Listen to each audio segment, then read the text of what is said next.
Good evening. Welcome to Daddy's still broadcasting. Hope everyone is having a great weekend so far.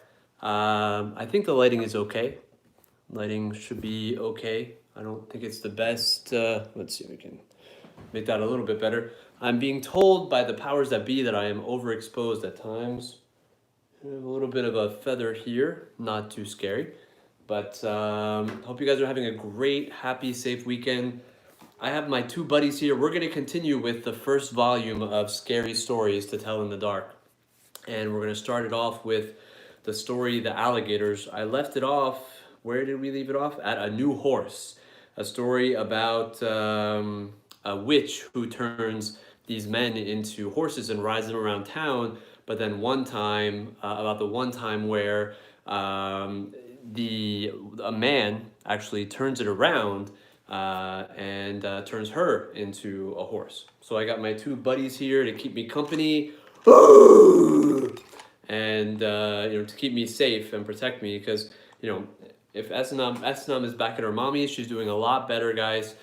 She's been taking her medicine on a regular basis to get rid of the pneumonia, and we're right back into the swing of things. I also have to warm me up, and I almost dropped my MacBook. Never want to do that. To warm me up and keep my spirits up as I delve into the recesses of horror. Cheers to each and every one of you who may or may not be watching this now or later. A little bit of adult-rated grape juice that may or may not have been fermented in oak barrels at some point in time. This one is a Cabernet Sauvignon, as they say in French. And there you go. So cheers, sweet Louisa. Great to have you back. Always amazing to see you. Hey, Louisa, let me scare you and tickle you with my teeth. Just kidding. Okay, so we're gonna take it back off with the Alligators, just where we left off last time. And there you go. All right, great to see you, Louisa. Esnam is doing much, much better, and she is at her mommy's house tonight. We had a rough week together. It was amazing to spend all that daddy-daughter time and that quality time, but it's always a bummer when, and you have no choice. You have to take care of your daughter, and I love her with all my heart, but it's always a bummer when we had this 1 week together and it was mostly spent going to doctors and caretaking for her, which I'm honored and privileged to do, don't get me wrong, but obviously, absolutely thank you, Louisa. So there you go. It's obviously, it has to be done, and I'm not complaining about it. It just, it sucks that it had to be that, but that's okay. The most important thing is that she's better and that we're taking good care of her, and that's the most important thing. All right, so alligators. A young woman in town married a man from another part of the country. He was a nice fellow, and they got along pretty well together. There was only one problem. Every night he'd go swimming in the river. Sometimes he would be gone all night long, and she would complain about how lonely she was. His problem with another woman? Gunda! Be quiet. All right, sorry guys. He may or may not, but we'll find out. This couple had two young sons. As soon as the boys could walk, their father began to teach them how to swim. And when they got to be old enough, he took them swimming in the river at night. Often they would stay there all night long. My alter ego, Glenda Glitterpoop.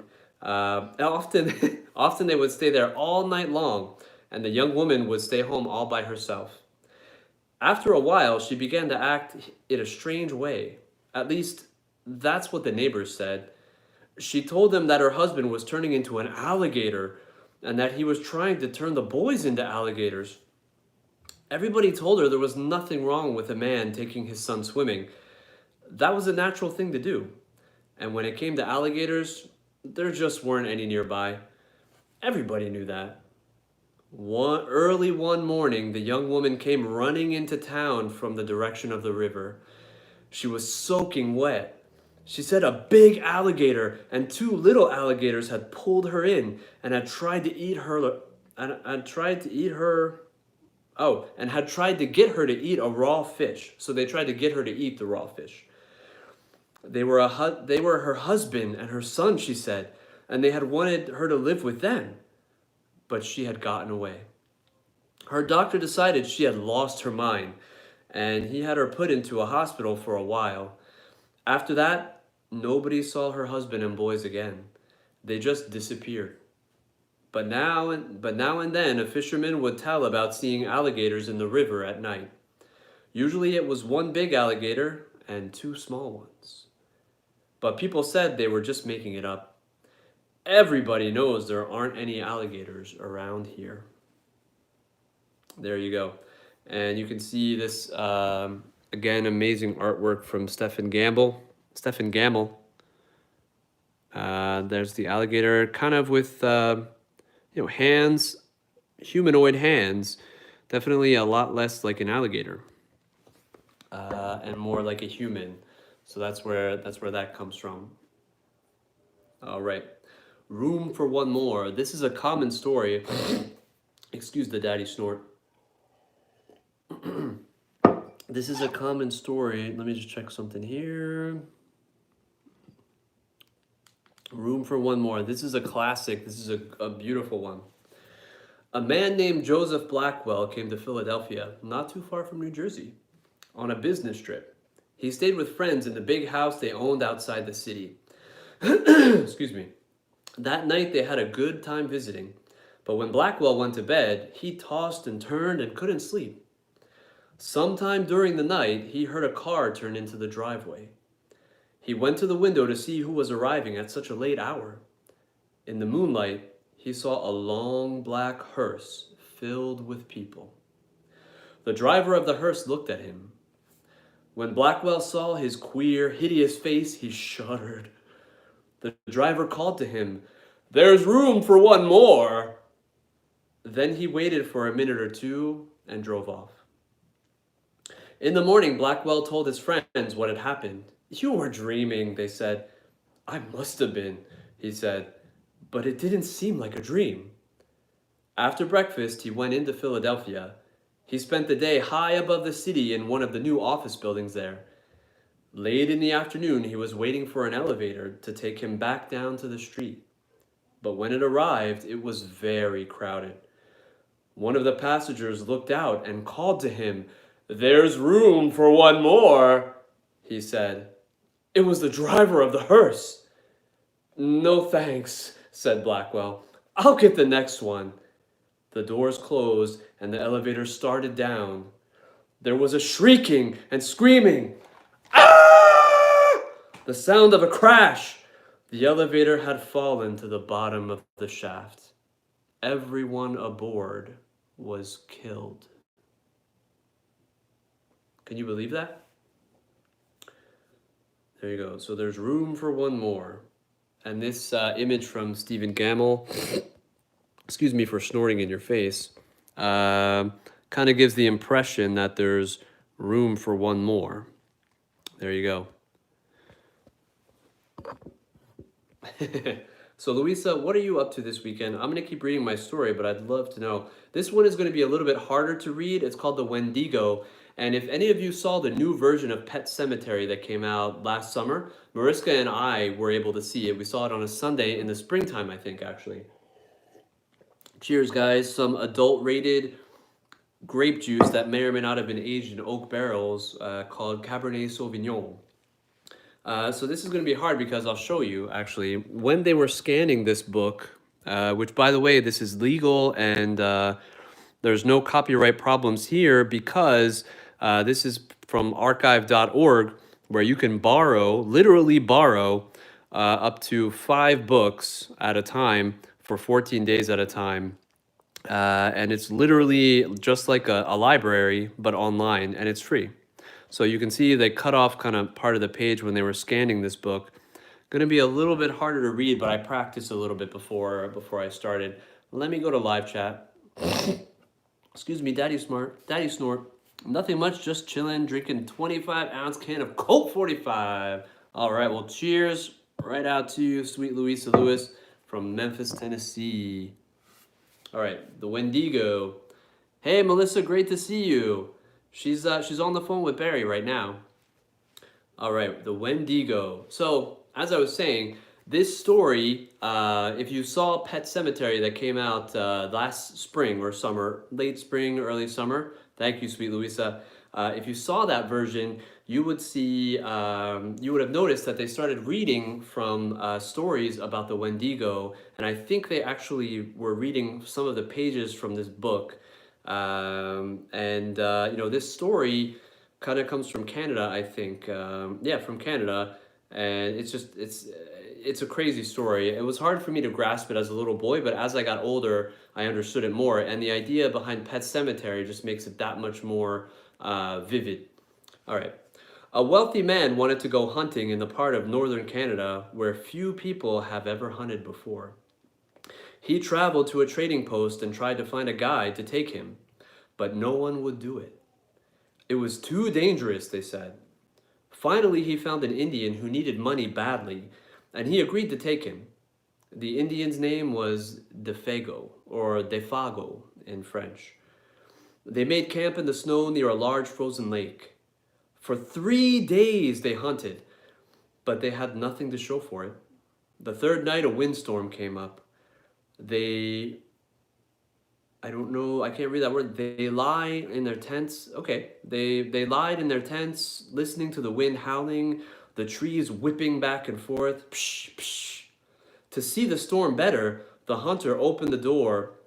To see the storm better, the hunter opened the tent flap. What he saw startled him. There wasn't a breath. There wasn't a breath of air stirring, and the trees were standing perfectly still.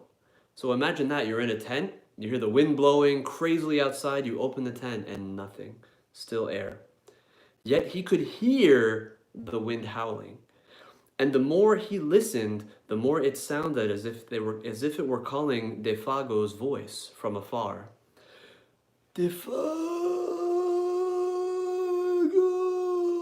it called. Defago!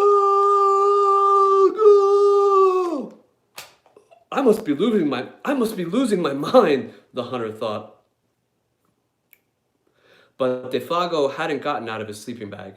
He was huddled in the corner of the tent, his head buried in his arms. What's this all about? The hunter asked. It's nothing, Defago said. But the wind continued to call him, and Defago became more tense, more restless. Defago! It called. Defago! Suddenly he jumped to his feet and he began to run from the tent, but the hunter grabbed him and wrestled him to the ground. You can't leave me out here, the hunter shouted. Then the wind called again, and Defago broke loose and ran into the darkness. Again and again he cried, Oh, my fiery feet, my burning feet of fire! Then his voice faded away, and the wind died down. At daybreak, the hunter followed Defago's tracks in the snow. They went through the woods, down toward the lake, then out onto the ice. But soon he noticed something strange. The steps Defago had taken got longer and longer. They were so long no human could have taken them, the steps.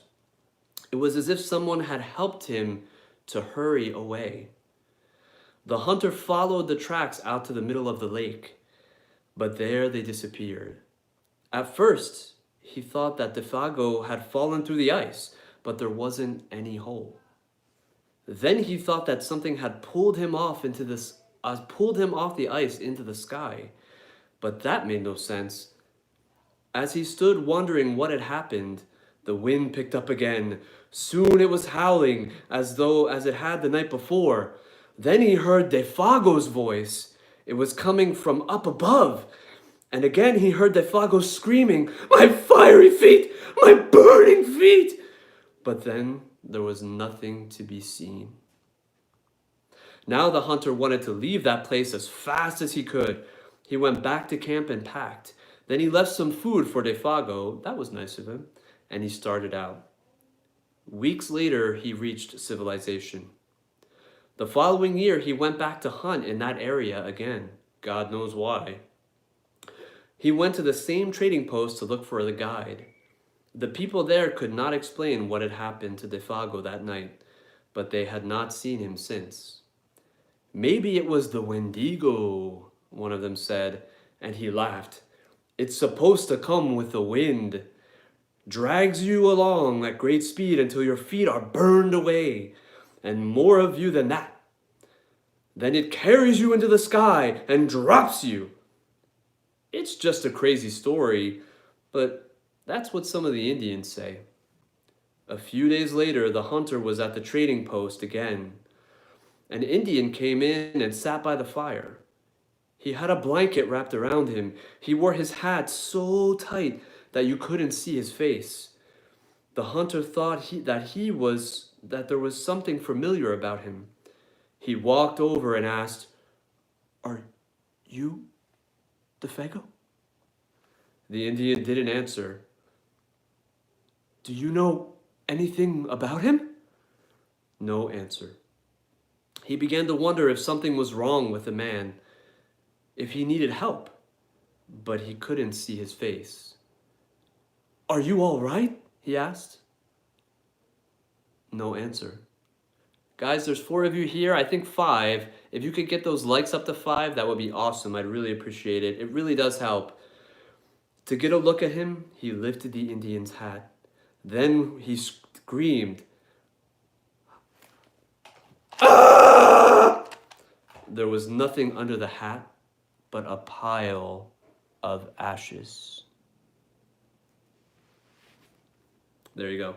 So, I know it's something similar. They did talk about this in the Pet Cemetery. I'm trying to figure out there's the image of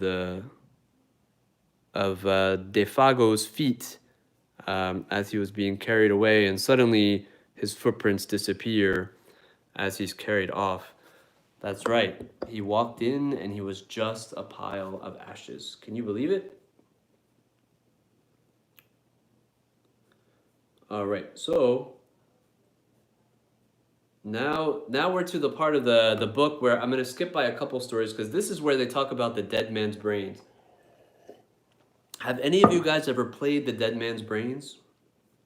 Basically, I'll read the first part of it. This scary story, oh, here's an amazing image of the dead man's brains. Let's show you that. So there you go, home sweet home. And then you see a grandma cooking a nice meal of dead man's brains. Okay, so there you go. All right. This scary story is a game that people play at Halloween, but it can be played whenever the spirit moves you. The players sit in a circle in a darkened room and listen to a storyteller describe the rotting remains of a corpse. Each part is passed around for them to feel. In one version, a player is out if he or she screams or gasps with fright. In another version, everybody stays to the end no matter how scared they get. So yeah, Dead Man's Brains. I'll let you guys read that. That's on page 55 of the book. And we're going to skip that, and now we're going to read May I Carry Your Basket. May I Carry Your Basket. Sam Lewis spent the evening playing chess at a friend's house. It was about midnight when they finished their game, and he started home. Outside it was icy cold and as quiet as a grave. As he came around a turn in the road, he was surprised to see a woman walking ahead of him. She was carrying a basket covered with white cloth. Scary story, burp. When he caught up to her, he looked to see who it was, but she was so bundled up against the cold, it was hard to see her face. "Good evening," Sam said. "What brings you out so late?" No hashtag me too, guys. This is just a scary story, so he's just being a polite gentleman. Just kidding. But she didn't answer. Then he said, "May I carry your basket?" She handed it to him. From under the cloth, a small voice said, "That's very nice of you." And that was followed by wild laughter. Wild laughter. Sam was so startled that he dropped the basket and out rolled a woman's head. He looked at the head and he stared at the woman. "It's her head!" he cried. And he began to run, and the woman and her head began to chase him. Soon the head caught up with him. It bounded into the air and sunk its teeth in his left leg. Sam screamed with pain and ran faster, but the woman and her head stayed right behind him. Soon the head leaped into the air again and bit into his other leg. Then they were gone.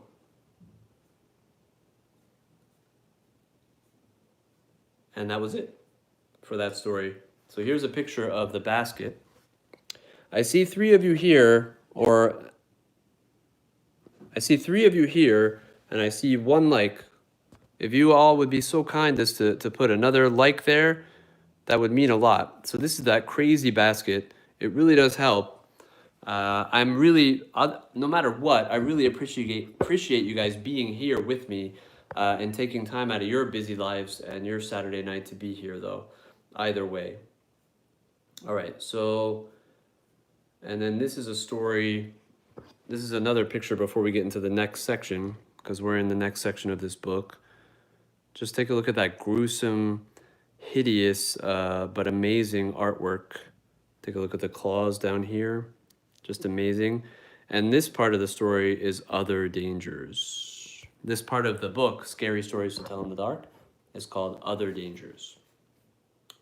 So here's the introduction. Most of the scary stories in this book have been passed down over the years, but the ones in this chapter have been told only in recent times. They're stories that young people often tell about the dangers we face in our lives today. So I'm sure that a lot of urban legends and internet urban legends have taken the place of these, but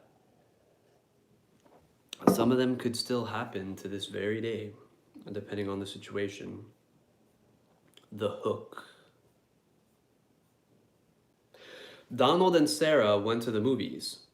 They went then they went for a ride in Donald's car.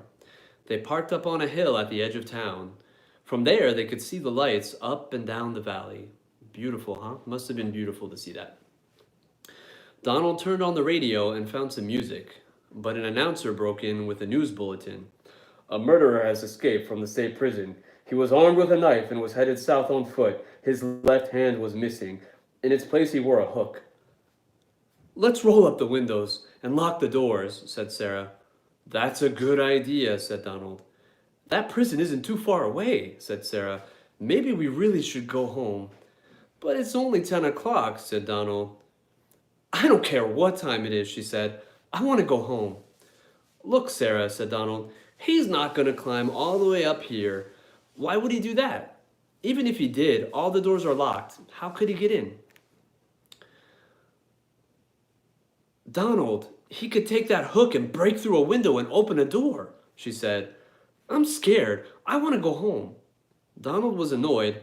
"Girls always are afraid of something," he said. As he started the car, Sarah thought she heard someone or something scratching at the door. "Did you hear that? Did you hear that?" she asked as they roared away. "It sounded like someone was trying to get in." "Oh, sure," said Donald. Soon they got to her house. "Would you like to come in and have some cocoa?" she asked. "No," he said. "I gotta go home." He went around to the other side of the car to let her out. Hanging on the door handle was a hook. There you go. So this is the hook in question. That very hook that was hanging on the door. And just look at the shadowing that Stephen Gamble puts in there. And there you go. So next one is the white satin evening gown. The white satin evening gown. Just putting myself in live chat. "No worries, sweet Louisa. Glad to have you with me. Glad to have you back. All right, the white satin evening gown is a story I'm about to read. A young man invited a young woman to a formal dance, but she was very poor, and she could not afford to buy the evening gown she needed for such an occasion. Maybe you can rent a dress, her mother said. So she went to a pawn shop not far from where she lived. There she found a white satin evening gown in her size. She looked lovely in it, and she was able to rent it for very little. When she arrived at the dance with her friends, she was so attractive, everyone wanted to meet her. She danced again and again and was having a wonderful time. But then she began to feel dizzy and faint, and she asked her friend to take her home. I think I've danced too much, she told him. When she got home, she lay down on her bed. The next morning, her mother found that her daughter had died. The doctor did not understand what had caused her death, so he had a coroner perform an autopsy. The coroner found that she had been poisoned by embalming fluid. It had stopped her blood from flowing. There were traces of the fluid on her dress. He decided it had entered her skin when she perspired while she was dancing. The pawnbroker said he bought the dress from an undertaker's helper. It had been used in a funeral for another young woman, and the helper had stolen it just before she was buried. Can you believe that? That's a terribly sad story. I think it's a lot less likely that that type of thing would happen nowadays, but similar crazy things do and can happen. And just to show you again, if you guys let me know if you guys like it. Hey brother Eddie, great to see you, cousin. So this is the white satin evening gown here. Yeah, and just take a look at the shadowing of her foot here. There you go. Tragic story. Absolutely. Kind of like a modern day Romeo and Juliet. Eddie, I owe you an apology. Eddie and I are David, great to see you, brother. Awesome. Haven't seen you in a while. Eddie, Essenam has had the flu, pneumonia. I wrote you a message yesterday. I don't know if you saw it. We have to go live. Eddie is my cousin from New Jersey, who does amazing work as a corrections officer, in very rough conditions, and has a beautiful, big, amazing heart. And Eddie, I'm just so sorry. We were supposed to go live this weekend, and I was supposed to play guitar, Johnny Cash songs and stuff like that, and have him sing with his amazing deep, I think baritone or close to bass voice. Some adult rated grape juice. Eddie, cheers to you, brother. So I just want to apologize that I'm so sorry we never got around to this, but we absolutely have to do it. Next weekend, Esanam will be with her mommy, so please, please, please, let's work on that. Let's get that done so we can actually go live and do that. Next Thursday, I'll keep reading scary stories, and you and I will go live and sing Johnny Cash. Let me know how you feel about that. I'm so sorry that we missed that occasion. So yeah, tragic story. And now we're going to go to a story that could still happen today. In fact, driving home from dropping Esnam off, I had a guy who had his high beams on the whole time. 5 of you are here. Guys, hit that like button, please. That would mean the world to me. Maybe you guys already have, and it's just not catching up. But I only see 1 like, and that's okay. If you guys are here, I'm happy with that. So yeah, I had a driver behind me with his high beams on, and I know it's his high beams. But I'm brave to a certain degree. Obviously, depending on the situation, but I felt like it was okay to get out of my car and respectfully, politely tell the guy behind me, hey, you got your high beams on, can you please, because we were at a red light. I wasn't stopping traffic. But yeah, so he said, well, these are my normal lights. So I said, okay, no problem. And then I got back in my car. I don't know if he was telling me the truth or not. I don't know if he was a young guy who just souped up his car with super bright lights. I don't know. Some people also, when their headlights blow out, they drive with their regular lights on, their high beams on. I don't know. I had that happen to me one time. I politely told the guy behind me, hey, but that could be dangerous behavior, getting out of the car like that. Even though, I went up to him with a smile, my hands up in the air, kind of like, hey, put my hand up to say hi, just to let him know. But yeah, it seems like the comments are slow today. Either that or Nobody's saying much, and also that's okay too. Um, Luisa says hi to David and to Edwin, to Eddie Colon. All right, so high beams. On that note, it's just it's a possible, a likely possibility that this type of thing happens in our time. The girl was driving. Excuse me, Daddy snort. The girl driving the old blue sedan was a senior at the high school. She lived on a farm about 8 miles away and used the car to drive back and forth. She had driven into town that night to see a basketball game. Now she was on her way home. As she pulled away from the school, she noticed a red pickup truck following her out of the parking lot. A few minutes later, the truck was still behind her. I guess we're going in the same direction, she thought. She began to watch the truck in her mirror. When she changed her speed, the driver of the truck changed his speed. When she passed a car, so did he. Then he turned on his high beams, flooding her car with light. He left them on for almost a minute. He probably wants to pass me, she thought, but she was becoming uneasy. Usually she drove home over a back road. Not too many people went that way. But when she turned onto that road, so did the truck. I've got to get away from him, she thought, and she began to drive faster. Then he turned his high beams on again. After a minute, he turned them off. And then he turned them on again and off again, on again and off again. She drove even faster, but the truck stayed right behind her. Then he turned his high beams on again. Once more, her car was ablaze with light. What is he doing? She wondered. What does he want? Then he turned them off again. But a minute later, he had them on again, and he left them on. At last, she pulled into her driveway, and the truck pulled in right behind her. She jumped from the car and ran to the house. Call the police! She screamed at her father. Nobody called the police. If anyone heard what I just screamed in this particular apartment building, please. Out in the drive, this aparte, I hate when another driver drives behind me with their high beams on, close to my bumper. Good grief, that's annoying, I'll tell you. But let's see how this plays out. Out in the driveway, she could see the driver of the truck. He had a gun in his hand. When the police arrived, they started to arrest him, but he pointed to the girl's car. You don't want me, he said. You want him. Crouched behind the driver's seat, there was a man with a knife.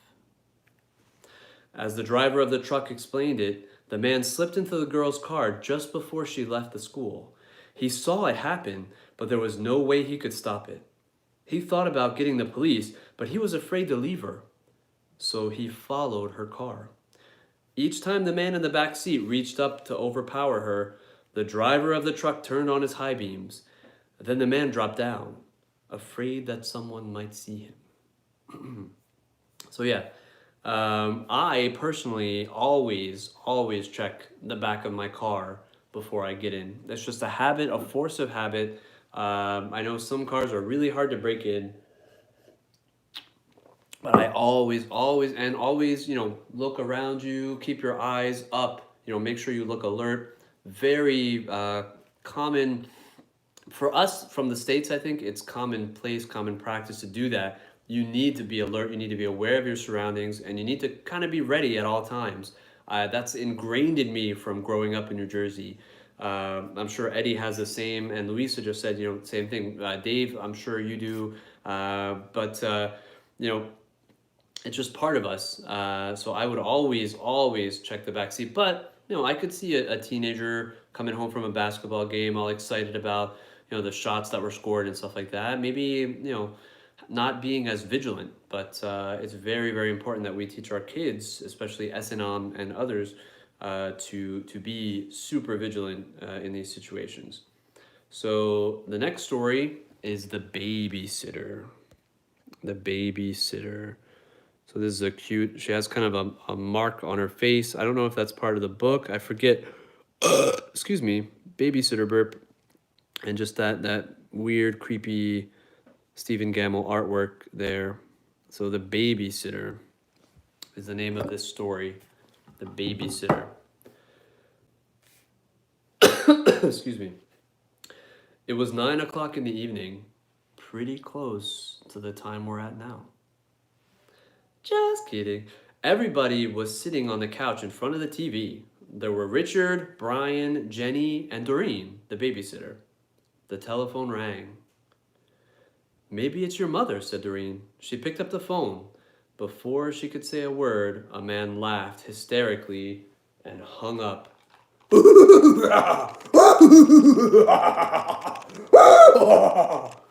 Click. Who was it? Asked Richard. Some nut, said Doreen. What did I miss? At 9:30, the telephone rang again. Doreen answered it. It was the man who had called before. I'll be up there soon, he said, and he laughed and hung up. Who was it? The children asked. Some crazy person, she said. About 10 o'clock, the telephone rang again. Jenny got to it first, because back then you didn't have a cell phone in your pocket. It was the same man. 1 more hour, he said, and hung up. Don't worry, said Doreen. Let's see. Did I miss something here? So sorry about my snorting, guys. So sorry. Oh, Jenny got to it first, so the little girl got to it first. So that's terrible.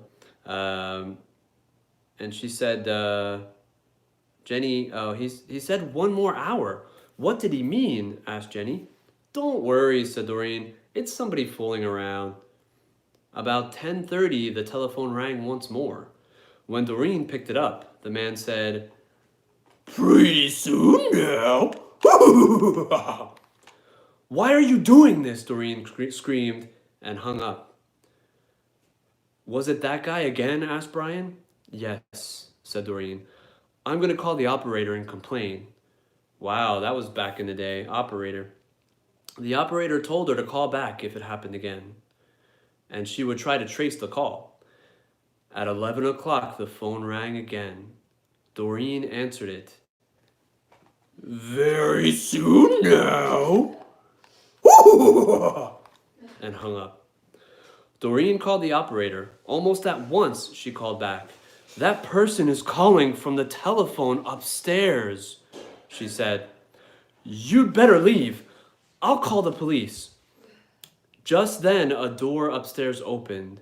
A man they had never seen before started down the stairs toward them. As they ran from the house, he was smiling in a strange way. If you can call that a smile. A few minutes later, the police found him there and arrested him. Creepy scary, huh? Creepy scary. Imagine if that was happening and the police were able to triangulate the call to your upstairs or downstairs. Hopefully never. And there you go. So this is some more of that beautiful artwork. If you can find beauty in the grotesque, which I sometimes can. And now we're back to the last section of this book, which is called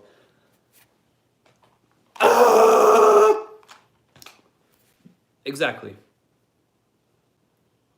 This chapter has the same title as the first chapter, but the stories in the first chapter are meant to scare you. The ones in this chapter are meant to make you laugh. So we're going to change tune a little bit. And I think it's cool that he ended the book this way, kind of to get the tension going, and then you end it with laughing and fun. So it looks like I can get through these books in about 2 sittings, depending on how long I have with you guys. So this one's called The Viper. The Viper. And I read this one to Esnam because I know this story. She laughed her butt off. Literally laughed her butt off. A widow lived alone on the top floor of an apartment house. One morning, her telephone rang. Hello, she said. This is the Viper, a man said. I'm coming up. Somebody's fooling around, she thought, and hung up. A half hour later, the telephone rang again. It was the same man. "It's the Viper," he said. "I'll be up soon." The widow didn't know what to think, but she was getting frightened. Once more, the telephone rang. Again, it was the Viper. "I'm coming up now," he said. She quickly called the police. They said they would be right over. When the doorbell rang, she sighed with relief. "They're here," she thought. But when she opened the door, there stood a little old man with a bucket and a cloth. "I am the Viper," he said. "I wish to wipe and wash the windows." There you go. So, obviously, just a little old window washing fella. Ali Akbar, great to see you, brother. Just a little old window washing viper, the wiper, who has an accent because a lot of immigrants and amazing people made America exactly what it is, and Canada too, by the way. Ding! All right, so this one is called The Attic. Ali Akbar, I hope you're partying and having fun like you often do on a Saturday night. If you are, cheers. I have some unadulterated grape juice that may or may not have been aged in oak barrels for about 2 years before it made it to my house and my cup and my chalice which I share with you and these scary stories. The Attic. A man named Rupert lived with his dog in a house deep in the woods. Rupert was a hunter and a trapper. The dog was a big German shepherd named Sam. Rupert had raised Sam up from a pup. So the name of the guy is Rupert, the name of the dog is Sam. Almost every morning Rupert went hunting, and Sam stayed behind him and guarded the house. One morning, as Rupert was checking his traps, he got the feeling that something was wrong at home. He hurried back as fast as he could, but when he got there, he found that Sam was missing. He searched the house and the woods nearby, but Sam was nowhere to be seen. He called and called, but the dog did not answer. For days, Rupert looked for Sam, but he could find no trace of him. Finally, he gave up and went back to his work. But one morning, he heard something moving in the attic. He picked up his gun. Then he thought, I'd better be quiet about this. So he took off his boots, and in his bare feet, he began to climb the attic stairs. He slowly took one step, then another, and then another, until at last he reached the attic door. He stood outside listening, but he didn't hear a thing. Then he opened the door and... Ah! There you go. So that's it. At this point, the storyteller, and these are the exact words of Alvin Schwartz. At this point, the storyteller stops as if he's finished. Then usually somebody will ask, why did Rupert scream? Oh yeah, I was supposed to do it that way. Okay, so I'm gonna stop. I'm gonna wait until one of you, the four of you that are here, asks me, why did Rupert scream? So please, one of you, please type in, why did Rupert scream? I'm gonna sit here and stare at you and menacingly sip my grape juice until one of you types, why did Rupert scream? Because this is part of the story.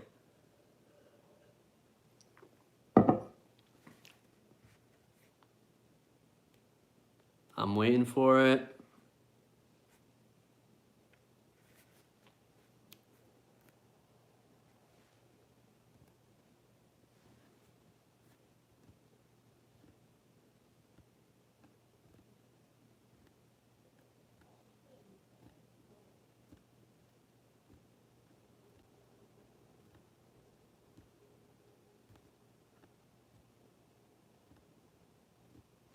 Someone type in, why did Rupert scream?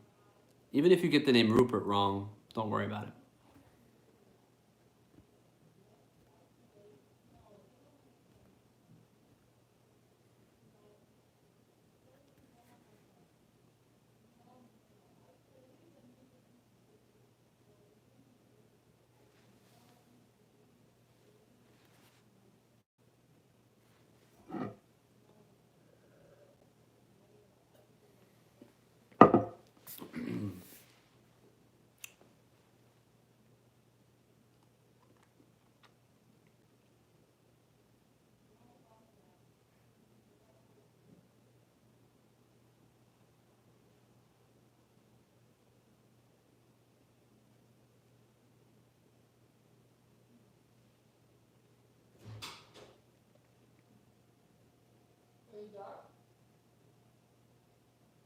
I need someone to type in, why did Rupert scream?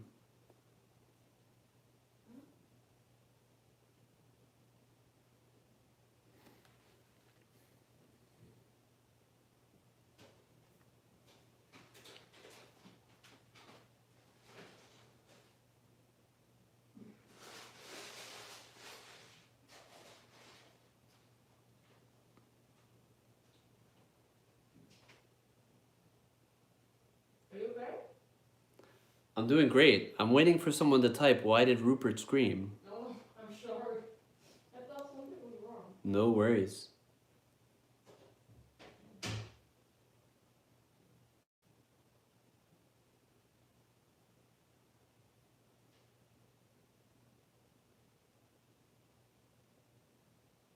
All right, so it looks like nobody's going to type it. I'm going to pretend somebody typed it. All right. Why did Rupert scream, you ask? You'd scream too if you stepped on a nail in your bare feet. Ha ha ha ha. There you go. My own dad joke. Alvin Schwartz even had some dad jokes. And then you have this amazing picture of, there you go. I don't know where the nail was, but apparently he stepped on a nail and that's why he screamed. And then we have a silly story. I'll read this to you while we're looking at the images because this is how it has the most impact, actually, believe it or not. The Slithery D. The Slithery D, he came out of the sea. He ate all the others, but he didn't eat me. The Slithery D, I was typing in a maintenance service request for my garbage disposal to be fixed. Well, I certainly hope your garbage disposal gets fixed, Louisa. No worries at all. I just tried something a little bit different there. No worries. The Slithery D, he came out of the sea. He ate all the others, but he didn't eat. I guess he ate him anyway. There you go. He should have got away from the Slithery D instead of letting the Slithery D eat him. And this is another one too. This is a precursor, a prelude to, look at this. Oh, wow. That's a bummer when stuff like that happens. That really is a bummer. When, how that dead man danced. That really is a bummer when you have kind of landlords that are not up to task. That's sorry to hear that. That's especially a garbage disposal. I can imagine that can be very smelly. Yeah, kind of like a zombie. Erin Kelly's bones is this story. Erin Kelly was dead. They brought him a coffin and had a funeral and buried him. But that night he got out of his coffin and he came home. His family was sitting around the fire when he walked in. He sat down next to his window and he said, "What's going on? You all acting like somebody died. Who's dead?" Excuse me. His widow said, "You are." "I don't feel dead," he said. "I feel fine." "You don't look fine," his widow said. "You look dead. You'd better get back to the grave where you belong." "I'm not going back to the grave until I feel dead," he said. Since Erin wouldn't go back, his widow couldn't collect his life insurance. Without that, she couldn't pay for the coffin, and the undertaker said he would take it back. Erin didn't care. He just sat by the fire, rocking in a chair and warming his hands and feet. But his joints were dry, and his back was stiff, and every time he moved, he creaked and cracked. One night, the best fiddler in town came to court the widow. So court, for those of you who might not know, means to try to date, to try to woo, to earn the fancy of this the widow. Even though her husband's corpse was still there in the picture. One night, the best fiddler in town came to court the widow. Since Erin was dead, the fiddler wanted to marry her. The two of them sat on one side of the fire, and Erin sat on the other side, creaking and cracking. How long do we have to put up with this dead corpse? The widow asked. Something must be done, the fiddler said. This isn't very jolly, Erin said. Let's dance. The fiddler got out his fiddle and began to play. Erin stretched himself, shook himself, got up, took a step or two, and began to dance. With his old bones rattling and his yellow teeth snapping and his bald head wagging and his arms flip-flopping around and round he went. With his long legs clicking and his knee bones knocking, he skipped and pranced around the room. How that dead man danced! But pretty soon a bone worked loose and fell to the floor. Well, look at that, said the fiddler. Play faster, said the widow. The fiddler played faster. Crickety-crack, down and back, the dead man went hopping, and his dry bones kept dropping. This way and that way, the pieces just kept popping. Play, man, play, said the widow, cried the widow. The fiddler fiddled, and dead Erin danced. Then Erin fell apart, collapsed into a pile of bones. All except his bald head bone that grinned at the fiddler, cracked its teeth, and kept dancing. Look at that, groaned the fiddler. Play louder, cried the widow. Hoo, hoo, said the head bone. Ain't we having fun? The fiddler couldn't stand it. Widow, he said, I'm going home. And he never came back. The family gathered up Erin's bones and put them back in the coffin. They mixed them up so he couldn't fit them back together. After that, Erin stayed in his grave. But his widow never did get married again. Erin had seen to that. So there you go. And this is a story called That Was Erin. So we saw earlier a picture of Erin dancing in his bone with his bones, Sweet Louisa, and whoever else is here that seems to continuously remain silent. And that's okay. Wait till Martin comes. An old man was out for a walk. When a storm came up, he looked for a place to take shelter. Soon he came to an old house. He ran up on the porch and knocked on the door, but nobody answered. By now, rain was pouring down, thunder was booming, and lightning was flashing. So he tried the door. When he found it was unlocked, he went inside. Except for a pile of wooden boxes, the house was empty. He broke up some of the boxes and made a fire. Help, I have to climb up that I listen? I'm not sure, Dave, what you mean. Help me out. Help, I have to climb up that I listen. You mean you have to turn the volume up? If I recall correctly, you're from Brazil, and you speak Portuguese, I'm assuming, Brazilian Portuguese. I need some clarification, Dave, but I hope you're doing great. I certainly hope you have not fallen down, and I certainly hope that you are not a dancing skeleton. Just kidding. That you're not a dancing skeleton. All right. So, except for a pile of wooden boxes, the house was empty. He broke up some of the boxes and made a fire with them. Then he sat down in front of the fire and dried himself. It was so warm and cozy that he fell asleep. No, I like to listen to the stories so that I'm quiet. Oh, I get it. No worries. Well, thank you. I really appreciate, see, and that's the thing with YouTube and stuff like that. It's hard to tell.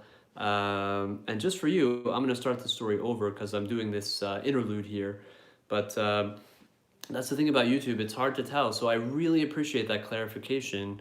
I wasn't sure what you meant, but now I get it. So no worries. No one is obligated to comment anything. I just really appreciate you guys being here and making your presence known. And that means the world to me, guys. And I was not pointing you out. Well, Biggie support group, great to see you. Hope you're having a beautiful Saturday night. We're delving into some scary stories from Alvin Schwartz's collection, Scary Stories to Tell in the Dark. All right. Well, glad to have you, Dave. Stay silent, listen intently, and let yourself be scared, or at this point of the book, laugh. Thank you. I appreciate that thumbs up. Wait until Martin comes. An old man was out for a walk when a storm came up. He looked for a place to take shelter. Soon he came to an old house. He ran up on the porch and knocked on the door, but nobody answered. By now, rain was pouring down, thunder was booming, and lightning was flashing. So he tried the door. When he found it was unlocked, he went inside. Except for a pile of wooden boxes, the house was empty. He broke up some of the boxes and made a fire with them. Then he sat down in front of the fire and dried himself. It was so warm and cozy that he fell asleep. When he woke back up, a black cat was sitting near the fire. Ugh. It stared at him for a while. Or Angry Unicorn will stare at you guys for a while.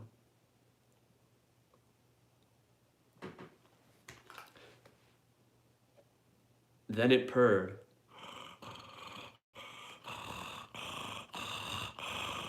Excuse my attempt at purring. That's a nice cat, he thought. Then he dozed off again. When he opened his eyes, there was a second cat in the room. But this one was as big as a wolf. It looked at him very closely and it asked, "Shall we do it now?" Shall we do it now, Daddy? Shall we do it now? No, said the other cat. Let's wait till Martin comes. I must be dreaming, the old man thought. He closed his eyes again. Then he took another look, but now there was a third cat in the room. And this one was as big as a tiger. It looked at the old man and it asked, Shall we do it now? No, the other said. Let's wait till Martin comes. The old man jumped. The old man jumped up, jumped out the window, and started running. When Martin comes, you tell him I couldn't wait, he called. There you go. So when Martin comes, you tell him I couldn't wait. So these are, I like the fact that they did kind of a, these are, we're about to read Bloody Fingers, which is a very common, and these are the cats that are waiting for Martin. So when Martin comes, you tell him I couldn't wait. Exactly. All right. So those are the cats, and we're about to, oops. There's a nice shot of the desk that you guys are sitting on. The haunted, scary desk. All right. The Ghost with the Bloody Fingers. The Ghost with the Bloody Fingers. This is another common story, at least in New Jersey where I grew up. In New Jersey, we grew up with tales of the Jersey Devil and other things like that. And I had a friend named Kyle who was really good at telling scary stories, especially his brother. We went to this camp one summer, and it was just a really kind of like run-down camp. You know, it's the kind of camp where they promise you hot breakfast every day, and then you never get hot breakfast. You know, they gave you cereal and stuff like that. But there you go. It is what it is. But his brother went to that camp, and he was an amazing guy, and he would tell us some scary stories. He really told a good version of this story. So the Ghost with the Bloody Fingers. A businessman arrived at a hotel late one night and asked for a room. The clerk told him the hotel was all filled up. There's only one empty room, he said, but we don't rent that one because it's haunted. I'll take it, said the businessman. I don't believe in ghosts. The man went up to the room. He unpacked his things and went to bed. As soon as he did, a ghost came out of the closet. Its fingers were bleeding and it was moaning, "Bloody fingers, bloody fingers." When the man saw the ghost, he grabbed his things and ran. The next night, a woman arrived very late. Again, all the rooms were taken except the haunted room. I'll sleep there, she said. I'm not afraid of ghosts.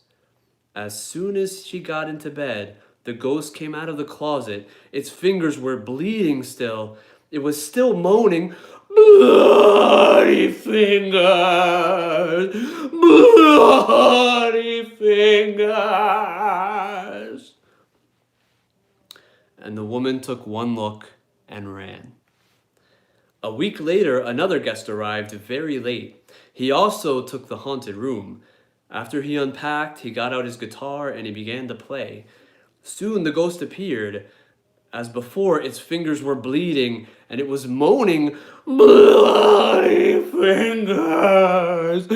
Bloody fingers!" Finally, finally, the guitar player looked up and said, "Cool it, man," he said. "Get yourself a Band-Aid." S&M laughed her butt off when I read that one to her too. I only read her like the funny ones or the silly ones or the big toe. And there you have it. We have reached the end of this book, but I highly recommend that you borrow or buy this book and take a look at the notes. Very detailed notes about where these stories came from. You know, there are a dozen jump stories, but today there are two widely known. You know, all this amazing stuff in this book that you can get. And next time, I think this Thursday, we're going to start on Tome 2, which is more scary stories to tell in the dark. And I just want to show you guys, before I end the live stream, that picture, the cover of this book, which is amazing. So if you're not familiar with it, you know the difference. Like, this is the original first tome. Way back when, I took you guys into a time capsule and showed you, you know, this is back when it cost $3.95 US and $5.25 Canadian. But just this amazing cover art. And then you have, you know, collected from folklore and retold by Alvin Schwartz, drawings by Stephen Gamble. If you guys do buy it, be very, very careful. Be wary of the new artwork in the more recent copies. They changed the artwork. If you want the original feel of the book, I highly recommend you make sure it says original artwork, and you make sure that the cover says drawings by Stephen Gamble. If it says any other name, it's not the original artwork, and honest to goodness, I don't think the book is worth it. It's up to you guys. You do what you choose to do, but that's my humble opinion, and I'm sticking to it. So there you go. So beware of the haunted new images in these books. And on that note, I put out a video earlier today. If all 5 of you could go check it out. Louisa may have already done it because Louisa is one of the Sweet Louisa from Memphis, Tennessee, Louisa Lewis, and David Macias, and whomever else may or may not be here. You guys and Biggie's, you know, we really appreciate you being here, brother. You know, you guys are often with us. So you guys may already know about it, but I put out a little bit of a silly video. Honest to goodness, I wanted the music, you know, the Super Poo Poo, the Super Poo Poo, that song that I made up for S&M, because, you know, just a fun way to kind of teach her, hey, it's, you know, we got to shut the lid before we flush after doing number 2. And I meant that in no way, no mean-spirited way, and she knew it was a joke, and we had a lot of fun with it. But, you know, she's an amazing little girl and really, really just amazing and emotionally aware and smart. But, you know, I wanted you guys to check out that video if you haven't. But just to let you know, I'm kind of iffy about the quality of that video. Like, I really wanted to have that video I wanted to have the music all throughout that song, and I just couldn't find a song that matched the tempo. So if I ever do something like that again, I'm going to try to find the song I'm thinking about. But, you know, sometimes I'm that way. I'll be sitting there and I'll just have a song come to my mind. Like, I wrote that song. I wrote Super Poo Poo, which is silly, but fun in a daddy kind of way, daddy-daughter kind of way. But yeah, so like and then I had to kind of search the music. Okay, what kind of music would go with this? And I could write the music to it, but you know, for me, that way it has to be done with an orchestra. One instrument, you know, piano or guitar alone just doesn't cut it in my mind. So check that out. I also made some videos this weekend where I play around with some lighting and I make it look like this guy gets electrocuted, and because his favorite, because her favorite thing in life is an electric socket. So one of the things when you buy a feisty pet, you see, ooh, you see their likes and dislikes. So she hates butterflies, which is perfect for S&M, because as you guys all know, if you've been with us since the daddy-daughter broadcasting days, that S&M has a little bit of a fear of butterflies. I don't think it's lepidopterophobia, fear of phobia of butterflies, but I do think she has to get used to the butterflies. But again, we're keeping an eye on that. But his dislike, one of his dislikes is world peace and butterflies, but one of his likes is electric sockets. So I make it look like he's getting electrocuted and loving it, and then he tricks Sir Grouse-a-lot into electrocuting himself, and then taking advantage of the surprise face on these bears, on these plushes, these feisty pets. You can kind of see that, and just having some fun, sliding down the hill with these guys in front of a bunch of strangers and screaming like a little girl, those kind of things. Those are the kind of videos that I'm going to be putting out soon. But I didn't want to go another day without putting out the super poo poo. And I'm also gonna edit if I have time. I don't think I'll have time this weekend, but I want to edit the video of me going with S&M to the clinic and then to get the x-ray for the pneumonia and all that stuff.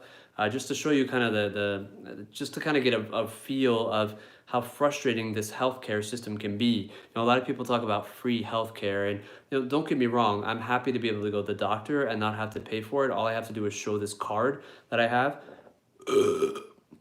But excuse me, but it's not all it's cracked up to be. So don't let the Bernie Sanders of the world or whomever else. I don't get into politics, guys, so I don't want to get into a discussion about that. But what I mean to say is, a lot of people scream and shout that it's so much better in Canada. There are actually better systems in Europe than in Canada, but no system is perfect. No system is perfect at all, and every system has its flaws and its strong points, its weaknesses and strengths. So we're gonna put out a video in the next couple weeks when I have time to edit it about that, about our experience there. When we were doing that, because you have a child that has a fever for 5 days, and then you have to take her to the clinic, and then you have the doctor basically talking to your daughter without even saying hi to you, and then he asked permission of my daughter to speak to me. And I'm like, what? If S&M wasn't sick, I would have made a big deal, a polite, respectful big deal about that. Because he was saying he was trying to talk to her directly. I'm like, I'm all for it, but address me first. I'm her dad. So I'm sorry that's how I feel. And then going through the whole rigmarole at that clinic, they didn't have the X-rays. They're often ill-equipped at the clinics, so then I had to go get an X-ray. Thankfully, he was right about the pneumonia diagnosis, and we got the antibiotics, and we started taking them right away. And I've been waking up at 3 a.m. to get her that third dose of the day, so we can get her better. But yeah, so I just wanted to explain that. So you talk about scary stories. I'll tell you a truly scary story, and it wasn't terrible. Don't get me wrong. I mean, S&M, she was tired and sick and had a fever, and she didn't feel like running all around. And obviously, I want to get her better as soon as possible. So I'm like, why do we have to wait? But to his honor, the doctor did call that night. We went to the clinic, went to the X-ray. This was last Tuesday. And he called me that same night before he left work and faxed the prescription to the pharmacy, so we didn't have to come pick it up. So that I really appreciate. So again, they do their best. The system is made kind of with built-in flaws in my humble opinion. But don't get me wrong. I mean, nobody wants to go to the. Thank you, Dave. She is getting better, David. She is better. She just needs to keep taking, like any course of antibiotics, you have to take it till the end. You have to take it till it's all done. But she's 100% better. She still has a little bit of a cough, but that's a good thing to get all that yuckiness out of her throat, out of her lungs. And by the way, if you're surprised like I am, like pneumonia, how could a 5-year-old end up with pneumonia? It's actually common, from what a lot of people say and a lot of articles say online, to have pneumonia even if you're a 5-year-old. So it's not that uncommon. I thought it was more for people who were overworked and worn out, had compromised immune systems, had the flu and or bronchitis and let it go for too long. But apparently, when you're at school and daycare or preschool, what do you call it, the before school or after school program, apparently that's common. To the honor of the English school she was at last year, that never happened. She never got sick there. And it's just, I think there's less kids in the English school board here, and the teachers have, it's easier to manage when there's less kids in the English school board. Before and after care, I like that one. I like that one, Louisa. Before and after care. I remember when I was growing up in New Jersey, we would call it the after school program, but I like that, before and after care, which is necessary in this day and age where unfortunately both parents have to work to make a living. And believe me, if you think it's bad in the States, the cost of living is extremely high in Canada. And I'm not here to knock on Canada. Canada's been very good to me. I'm very thankful to have the life that I have in Canada, and I have nothing bad to say about Canada as a whole. Just like in the States, every country has its flaws, but the healthcare system is not what it's cracked up to be, and not what everybody's saying in the States. Yes, you don't get a bill, but you pay for it in taxes and cost of living, which is a hidden tax. And unfortunately, there's a shortage of doctors, and the quality of the care just is not the same. And that's the way it is. All right, guys. So on that note, I want to end it on a positive note. Me and these guys and S&M wish you guys a wonderful rest of the weekend. Be safe if you're out partying or whatever you're doing tonight. Louisa, cheers to you. Have another Colt 45 if you haven't already, and drink to me, and drink to S&M. And I hope you guys have a great rest of the weekend. Much love and respect, guys. Thank you so much for being here. You guys are amazing. I love you guys. Hit the like button on your way out if you haven't already. I see 4 of you and only 2 likes so far. So thank you so much. Biggies, if you're still here, brother. Thanks for being here. It means the world. Daddy's still broadcasting. Signing off for now. Ciao, guys. Thank you, sweet Louisa. Will do. Take care, Dave.